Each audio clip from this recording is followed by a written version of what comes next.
ये 29 सुनील वांगमस पे की स्वागत है गाइस। आज सुबह सुबह मैं मेरे वाइफ और मेरा बच्चा तीनों मतलब हमारा जो मंदिर है वहाँ आ गया गाइस से।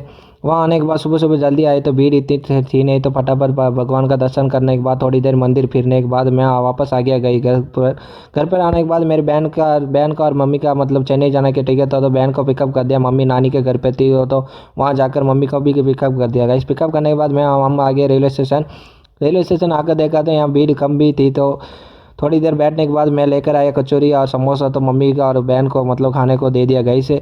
थोड़ी देर खाने के बाद हमारे मम्मी का और बहन की ट्रेन आ गई, तो फटाफट वो ट्रेन पर चढ़ा था। मम्मी का फेस थोड़ा सैड हो गया क्योंकि नानी के घर छोड़ कर जा रही तो सैड होगी ना।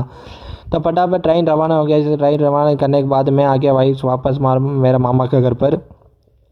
मामा के घर पर बैठने के बाद थोड़ी देर बाद मामा की लड़कियां बोली तो भैया भूख लगी, कहीं खाने पे चलते, तो हम उनको लेकर आ गए मार्केट गई। मार्केट लेकर आने के बाद बहन को पूछा कि क्या खाना है, तो उन्होंने बोला कि सैंडविच और पिज़्ज़ा खाना है भैया, बहुत दिन हो गया नहीं खाया। तो मैंने फटाफट ऑर्डर किया सैंडविच गई। सैंडविच इतना टेस्ट था नहीं गई, थोड़ा बहुत ही टेस्ट था, लेकिन पिज़्ज़ा तो उससे भी बेकार था गई। क्या बताओ, पिज़्ज़ा बहुत ख़राब था गई। फिर हमने आइसक्रीम खाकर वापस घर के लिए रवाना हो गए गए। घर पर आकर थोड़ी देर आराम करने के लिए गए। हम तीनों लोग सो गए गए। सोने के बाद इवनिंग टाइम उठकर बहन ने बोला थी भूख लगी तो कुछ बनाओ, तो फटाफट हमने बना दी गई खिचड़ी बनाने के बाद थोड़ी देर बैठने के बाद हम सब खाने के लिए बैठ गए गई से।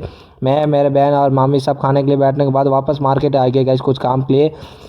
तो बहन ने बोला था कि अब तक कुछ ड्रेस लेनी, तो फटाफट ड्रेस के साथ आकर ड्रेस दे दिया गया। ड्रेस देने के बाद वापस हमारे घर के बाजू में कुछ फंक्शन था, शादी के बाद रिसेप्शन का फंक्शन था, तो वहाँ आकर डे 29 ब्लॉग्स कंप्लीट कर दिया। लाइक करो, सब्सक्राइब करो, चैनल को सपोर्ट करो गाइस।